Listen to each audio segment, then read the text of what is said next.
Chapter 6. The week finally came to an end after a series of breakneck starts and whiplash stops. The mornings and afternoons spent with Tim went by in the blink of an eye, while the truncated school hours felt twice as long as they had before. Saturday came and Father Time, choosing perhaps to show mercy, steadied to a meandering pace that promised a long and satisfying weekend. Oppressive humidity forced them to crank up the air conditioning in Tim's house. Even the dark and shadowy den was affected by the thick heat outdoors as a storm of massive proportions gathered. Ben spent the morning cleaning up around the house and wrestling with the controls of the laundry machine. As fun as it was being domestic, he was glad to be done with the chores and to spend some time with the person in his care. Unfortunately, the painkillers had once again put Tim to sleep. Ben wandered the house, absorbing the details and decorations that hinted at Tim's life. On the nightstand in the master bedroom, he found a photo of a gray-haired, stern-faced man with an impressive physique. Next to him smiled a slight and beautiful Hispanic woman, the source of Tim's dark hair and tan skin. After considering them for a number of minutes, Ben set the photo back down next to the rosary beads that lay there. As Ben continued to explore, he found a number of crucifixes hanging on the wall, as well as a small collection of Bibles in the living room. Possibly the religious items were no more than decorations to Tim's mother. Ben could remember one client of his own mother who had a thing for rustic crosses, despite not being religious, but it was much more likely that Tim's parents were Catholic. Ben couldn't help wondering what they would think of him when they met, if they ever did. There were two types of religious people in the world, in Ben's experience. The first were those who let their heart lead them, who chose what fit with their world view while disregarding what didn't. Ben's parents were like this. They rarely went to church and held a rather idealistic and loving vision of God that didn't mesh with the Old Testament's portrayal. Then, there were those who took every piece of Scripture literally. Such people unquestioningly followed every rule and obeyed every command of their spiritual leaders, no matter how nonsensical and outdated these conventions might be. These mindless extremists tended to make life difficult for everyone else. Ben certainly hoped that Tim's parents didn't fit into this category. As for Ben, he tended not to believe in any sort of God or devil, except when he sang. That was the only time the veil between reality and the impossible melted for him. Singing revealed to him a million worlds made up of colors the physical eye could never see, realms populated with countless spirits and energies of all kinds. God was there too, a benevolent being of as many faces as there were religions on the earth. Oh yes, when he sang, such things were possible. But the second he stopped, it all faded away, forgotten until the next time he took up his voice again. A snort followed by a grunt called his attention back to the present. There was a shuffling followed by the sound of a Coke can opening. Tim was finally awake. "Oh, man, I slept deep," he said as Ben entered the room. His hair was sticking up in all directions and was so adorable that it took all of Ben's willpower not to reach out and muss it up further. "The house looks nice, thanks." "No problem. You can repay me by staying awake. I was going out of my mind with boredom." "Sorry." Tim grinned. "I took too many of those pills. You should try them. They make you feel great." "I might take you up on that," Ben said, remembering the mellow buzz that had followed his tonsils being removed. Tim yawned like a lion in the Savannah heat. "I feel grody. Would you mind running a bath for me?" "Bored," Ben reminded him. "Oh, once I'm in the tub, you can come in and keep me company," Tim offered. Surely Tim was aware of how erotic such a situation would be for Ben. Was he offering more than it sounded like, or was he just being playfully flirtatious without any real intentions? Regardless, Ben rose to run the bath without revealing any enthusiasm. If Tim thought he could easily arouse Ben's appetite, well, he could, but Ben wasn't going to give him the satisfaction of knowing it. Once the tub was full of steaming water and bubbles, he waited outside the door while Tim climbed in. It took much longer than it would for an uninjured person, but once he was settled, he called for Ben. The shower curtain was half closed, obscuring from view everything from the waist down. It hardly mattered. Tim's impressive upper body was enough to evoke an unquenchable lust in Ben. Ben sat on the toilet, for lack of a better place, directly across from the bathtub. Aside from being the only seat available, it allowed him a more revealing angle. There would have been nothing left to his imagination if not for Tim's injured leg. The cast was propped on the side of the tub so that it wouldn't get wet. The unfortunate side effect of this was an obscured view. "I'm guessing this isn't how you usually spend your weekends," Tim asked. "You mean watching straight guys take baths?" Ben replied innocently enough. "Oh, you'd be surprised. It's a fairly common occurrence." Tim's laughter echoed in the small tiled room. "Well, what do you do besides that?" Ben shrugged. "Hang out with Allison Cross. She's my best friend." "And what do you usually do together?" "Shop, mostly. Hit the movies sometimes, or just drive around. What about you?" "Me and my friends? Same stuff you do, I guess. We don't shop, but we drive around and try to find somewhere to hang out. There's been a couple of good parties this year, too." Ben didn't know anything about that. He was rarely invited to any parties. Such things were the mysterious domain of the popular kids. He had almost forgotten the crowd Tim ran with. How the nice person in front of him could be cronies with the biggest assholes in school was hard to comprehend. "Haven't been on any dates yet?" Ben asked, even though he knew otherwise. "Yeah, that too," Tim said without any great enthusiasm. "Shit, I still haven't called Krista since this happened. She's going to be pissed." "Who's that?" "My girlfriend, Krista Norman. Maybe you know her." "I think so," Ben said evenly as an image of an anorexic witch sprung to mind. "Wow, and you haven't called her for a week?" Tim shrugged, slipping further down into the tub. "I guess I should have, but it just seems pointless right now. The painkillers pretty much kill my sex drive, you know?" Ben didn't know, but now he could safely assume that Tim wasn't hoping to initiate something with his weird choice of social setting. Such a shame. It would have been a scene right out of those magazine stories. The straight guy starts talking about his girlfriend and gets aroused, eventually turning to the only other warm body around. "She never puts out anyway," Tim continued. "She's a real cock tease." Ben swallowed a laugh, Tim's line fitting the fantasy all too well. "That sucks. You'll probably score some major sympathy points, though, when she sees you injured." "Hey, yeah, you're right." A lazy smile came over Tim's face as he considered the idea. Ben cursed his mouth and brain for conspiring against him. Soon after, he was sent upstairs to fetch a new outfit for Tim, which was fun and only helped to further the feeling that they were a young married couple. Was Tim at all aware how this felt for him? Did he care, or was all this just a blur of opium-induced numbness for him? As the afternoon faded into evening, the pressure outside finally peaked and exploded. The sky opened with a grumble of thunder and a hammering of rain. They killed the air conditioner and opened the windows, enjoying the rhythmic sound of water pummeling the leaves outside. Ben busied himself in the kitchen, attempting to make a simple dinner of spaghetti and meatballs. He had gone over the process a dozen times with his mom, who was becoming increasingly puzzled at his sudden interest in cooking. The pasta sauce wasn't a problem, since it came from the supermarket in a jar. The meatballs were trickier, since the meat wasn't fully defrosted. Ben sculpted them into balls as best he could, his hands stinging from the cold. Timing was something he hadn't considered before he started.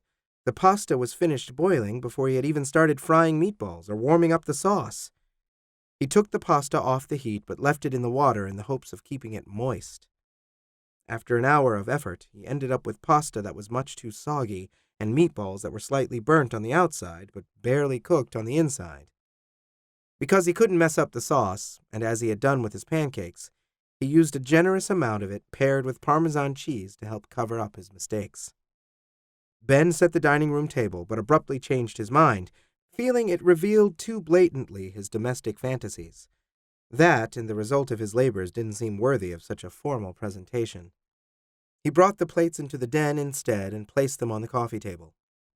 MTV serenaded them in the background as they began their meal. Tim reacted to the food like a ravenous stray dog. He tore into it at a speed that promised he wouldn't be tasting very much of anything, much to Ben's relief.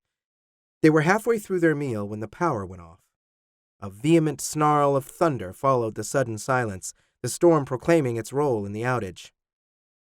There were a few minutes of scrambling in the dim light until matches and candles were found and lit. Romantic, Tim joked as they resumed eating. Isn't it? Ben tried to chuckle casually. It's funny. It's like fate has some crazy plan in mind for us. You running into me that day and dragging me to the hospital. Then you take care of me, do all the stuff you've been doing, and now this? He gestured to the nearly empty plates in front of them. Dining in candlelight. It's so close. What do you mean? Well, you know, if you were a girl, it would be perfect. Ben raised his head to make eye contact, and for one electrical moment, Tim looked at him as if he were just that. Then the amorous expression was replaced by one of confusion, followed by a few sniffs. Is something burning? Ben sniffed a couple of times himself. Shit! The garlic bread! He darted into the kitchen, or at least intended to. With the lights out, he ran into a number of walls, probably dislodging a multitude of crucifixes. Eventually, he spotted a glow that revealed itself to be the smoldering remains of the bread loaf. He felt around for oven mitts, took the pan from the oven, and tossed the charred bread into the sink, running water over it for good measure. With the emergency over, Ben leaned against the kitchen counter and took a deep breath. If only he were a girl, huh? On one hand, Tim's words meant that he was the wrong gender and didn't stand a chance in hell. On the other, they also said, with a few physical differences aside, that Ben was everything that Tim was looking for in a guy. Girl. Whatever. The lawnmower sputtered and chugged, running off fumes now.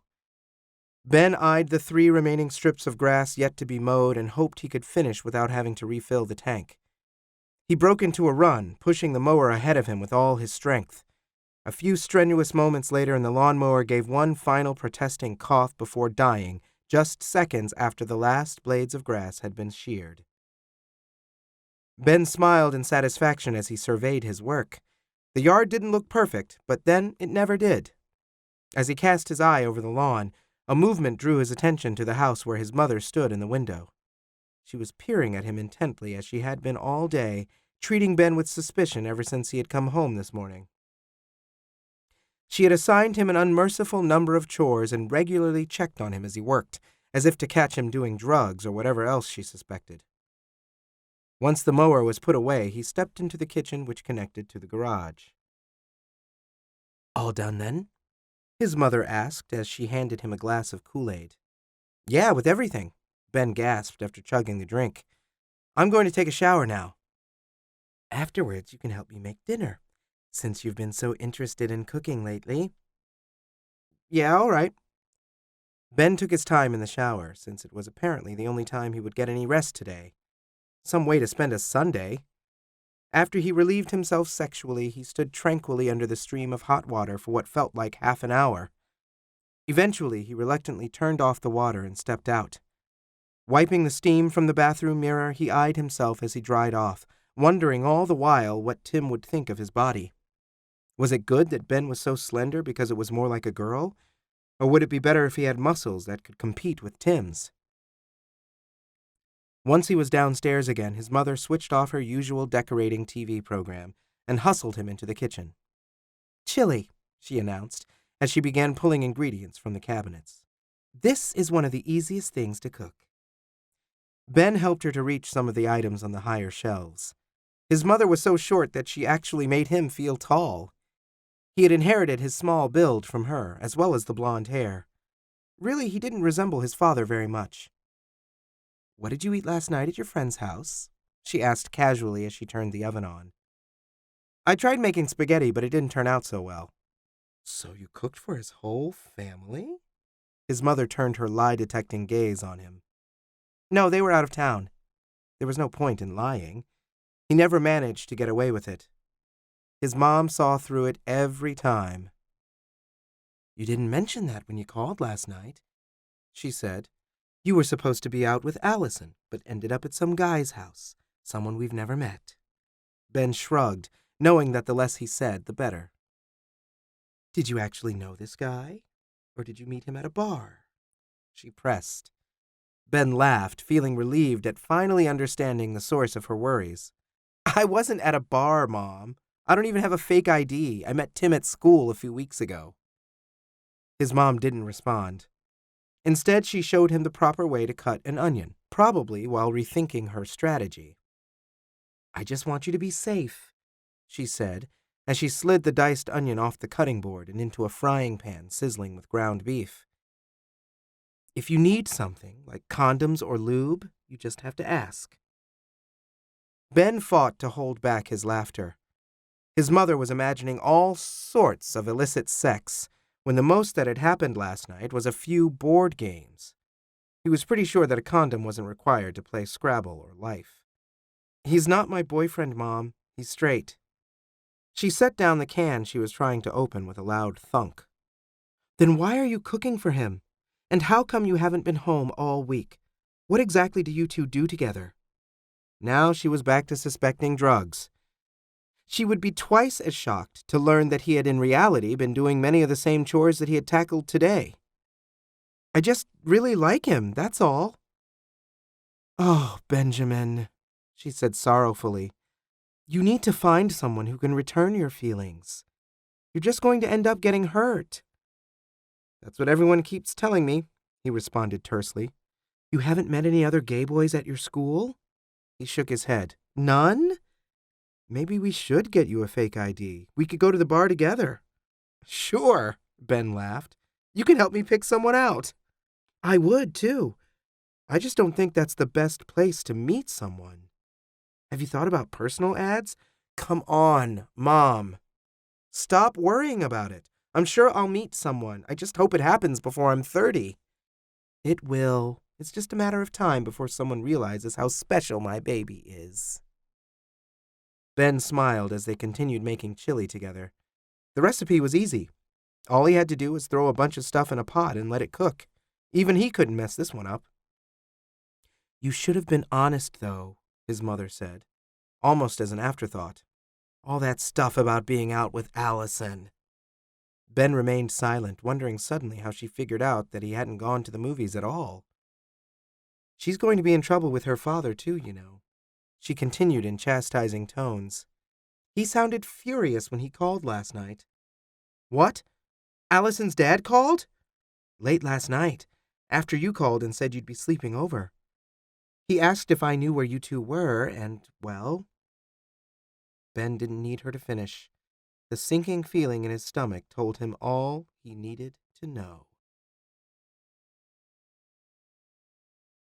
The story continues as an audiobook, ebook, or paperback, available at your favorite retailer. Visit www.jbellbooks.com to learn more.